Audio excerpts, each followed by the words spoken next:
नमस्कार, the magic cook में आपका स्वागत है। अगर आपको ये वीडियो पसंद आती है तो चैनल को लाइक, शेयर, सब्सक्राइब करना ना भूलें। चेतन भगत एक भारतीय लेखक हैं जिन्होंने मुख्य रूप से लव और रोमांस पर ध्यान केंद्रित करते हुए कहानियां लिखी हैं। अक्सर उनकी पुस्तकों को प्रेम कहानियों के रूप में आसानी से लेबल किया जाता है, लेकिन आज हम जिस नॉवल के बारे में, जिस कहानी के बारे में बात करने जा रहे हैं, वे चेतन भगत के सभी नॉवल, सभी स्टोरी से काफी अलग हैं, जो आपको शायद बहुत पसंद आने वाले हैं। ये कहानी रहस्य और मनोरंजन से भरपूर है और जैसा कि बुक कवर पे लिखा हुआ है, द गर्ल इन रूम 105, ये कहानी इसी पर आधारित है। रोमांस और ड्रामा दोनों थोड़ा थोड़ा है, लेकिन सस्पेंस उन्हें बड़े पैमाने पर खत्म कर देता है। चेतन भगत की इस किताब में एक अलग रास्ता अपनाया है। दरअसल प्रेम कहानियों से चेतन भगत खुद भी थक चुके थे, तो इस बार उन्होंने कुछ नया लिखने की कोशिश की है। चेतन भगत ने इस किताब से एक अलग ही रास्ता अपनाया है। यह किताब एक थ्रिलर लव स्टोरी है, जिस कहानी का मेन कैरेक्टर है केशव, सौरभ और जारा। तो चलिए कहानी की शुरुआत करते हैं। केशव एक IITian है जो चंदन क्लासेस कोचिंग सेंटर में एक फैकल्टी के रूप में काम करता है। वह अपनी नौकरी से नफरत करता है और लिंक्डइन के माध्यम से बहुत अलग अलग अपने फील्ड के जॉब ढूंढने की कोशिश करता है, लेकिन उसे कोई उचित यानी कोई उसे सूटेबल नौकरी नहीं मिलती है, जिसमें विफल हो जाता है। आखिरकार उसे चंदन क्लासेस में ही पढ़ाना कंटिन्यू करना पड़ता है। केशव एक रूढ़वादी परिवार का हिस्सा होता है। उनकी माँ गृहिणी और उनके पिता RSS का हिस्सा होते हैं, जो भारत में एक राजनीतिक दल भी है। केशव जिस IIT में पढ़ते थे, उनके क्लास में एक जारा नाम की लड़की थी। वहीं से इनके कहानी की शुरुआत होती है, जो वर्तमान में PhD कर रही है, वो भी IIT में। जारा एक कश्मीरी मुस्लिम परिवार से है और उनके प्रेम कहानी उनके परिवारों के कारण खत्म हो जाती है, जो धार्मिक मुद्दों पर लड़ते हैं। यदि आप एक भारतीय हैं और इसे पढ़ रहे हैं तो आप पता ही होगा कि देश में एक अंतरधर्म दंपति को अक्सर इन मुद्दों का सामना करना पड़ता है। केशव अक्सर जारा को याद करता रहता था, जो अब उनके बीच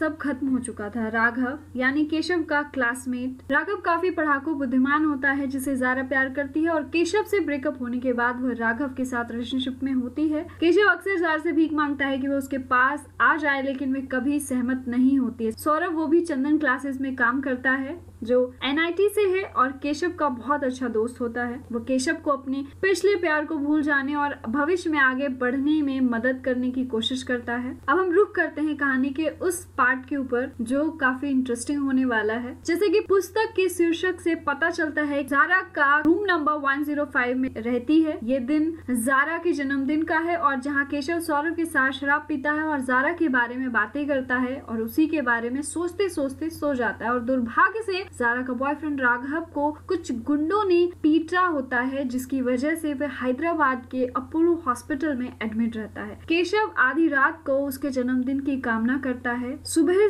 के लगभग 3 बजे उसे जारा का एक मैसेज मिलता है, जिसमें जारा उसे पूछती है कि उसने इस साल उसे बर्थडे विश क्यों नहीं किया। केशव जारा का ये मैसेज देखकर हैरान हो जाता है। जारा उसे तुरंत अपने कमरे में उससे मिलने के लिए कहती है और वे वहां जाने के लिए खुद रोकने की पूरी कोशिश करता है, लेकिन वो जारा से मिलने से खुद को रोक नहीं पाता और वो उसे मिलने के लिए तो केशव अपने दोस्त सौरभ के साथ फटाफट गर्ल्स हॉस्टल पहुंच जाता है। वहां एक फर्जी ID कार्ड दिखाता है और गर्ल्स हॉस्टल में प्रवेश करता है। वे आम के पेड़ पर चढ़ जाता है और जारा के कमरे में खिड़की से घुस जाता है, जहां जारा उसका इंतजार कर रही होती है। ऐसा मैं नहीं कह रही, ऐसा केशव सोचता है। और फाइनली केशव इतनी मुश्किलों के बाद जारा के कमरे में पहुंचता है और पाता है कि कमरे में बिल्कुल अंधेरा है। जारा ने लाइट्स ऑन नहीं कर रखी हैं और वह देखता है कि जारा बिल्कुल चुप है और बिस्तर पर सोई हुई है। वह उसके माथे को छूता है तो उसे काफी ठंडा महसूस होता है। वह जल्दी से लाइट स्विच ऑन करता है और उसके बाद उसे देखता है तो उसे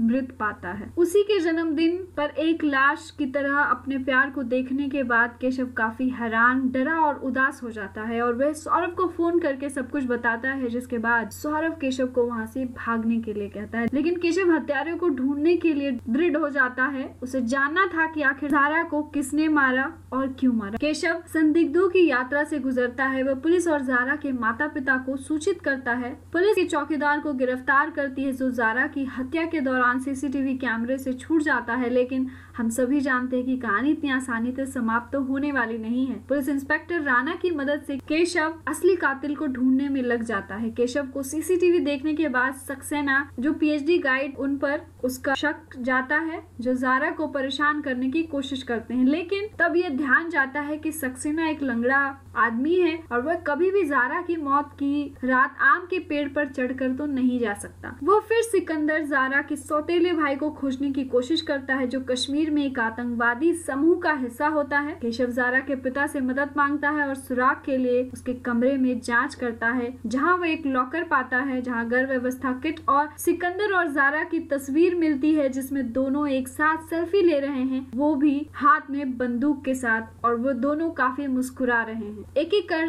केशव सुरागों से गुजरता है। वे पहले सिकंदर से मिलने की कोशिश करता है, उससे अपने समूह के बारे में पूछता है जिसे तेज कहा जाता है। सिकंदर डर जाता है और उन्हें बंदूक से धमकाता है और भाग जाता है। उसके बाद बाकी की कहानी उसकी यात्रा है, जहाँ वे जारा की मृत्यु के बाद उसे न्याय दिलाने की खोज में निकल पड़ता है। केशव उसे कश्मीर में उसकी माँ के माध्यम से पहुँचने की कोशिश करता है, जिसके बाद वे कश्मीर में सिकंदर से फिर मिलता है और सिकंदर यह उसे समझाने की कोशिश करता है कि वह हत्यारा नहीं है, लेकिन उचित सुराग के साथ केशव लगभग आश्वस्त हो जाता है कि सिकंदर ने अपनी बहन को इस डर से मार डाला कि टीजे की सेना के बारे में उसे पता चल गया था और वो कहीं किसी को बता ना दे। लेकिन कहानी में फिर से एक ट्विस्ट आता है, जहां अगले ही दिन सिकंदर ने खुद को मार डालता है और एक वीडियो जारी करता है जिसमें वो कहता है कि उसने अपनी सिस्टर को नहीं मारा है। जिसके बाद केशव वापस एक वर्ग में आता है और उसे महसूस करता है कि उसने सिकंदर पर संदेह करने की गलती की थी। फिर वह प्रेगनेंसी किट के बारे में सोचता है और कश्मीर में सेना के एक अधिकारी की तस्वीर अपने इंस्टाग्राम पर देखता है। उचित जांच के बाद उसे पता चलता है कि सेना के अधिकारी ने जारा को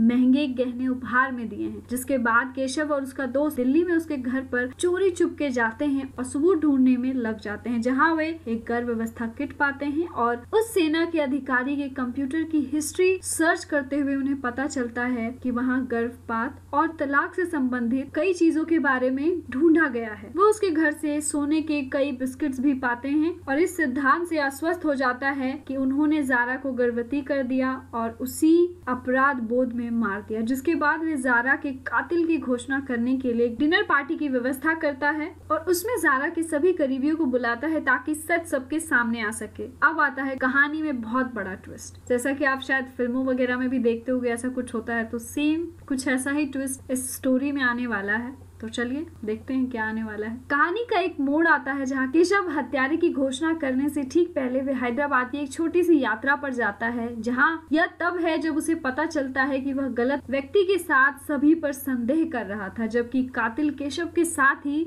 जारा के कातिल को ढूंढने में मदद कर रहा था। है ना इंटरेस्टिंग? तो चलिए, कातिल चाहे जो भी हो, असली कातिल को जानने के लिए आपको ये नॉवल जरूर पढ़नी चाहिए, क्योंकि अगर मैं ही आपको सब बता दूंगी तो फिर आपको इंटरेस्ट नहीं रहेगा ये नॉवल पढ़ने में। पर हाँ, सच में चेतन भगत की ये नॉवल उन सभी नॉवल से बहुत अलग है। हम केशव के साथ ये यात्रा करते हैं जो न्याय पाता है और पुस्तक के अंत में अपना करियर मार्ग भी बनाता है। हालांकि द गर्ल इन रूम 105 में लिखने के लिए बहुत सारी अच्छी चीजें हैं। यह एक आसान और इजी लैंग्वेज में लिखी हुई नॉवल है और ये काफी लोगों को पसंद आई है बुक। जिन्होंने पढ़ा है उन्हें पता होगा लोग इसे काफी पढ़ रहे हैं और उन्हें ये बुक काफी पसंद भी आ रही है।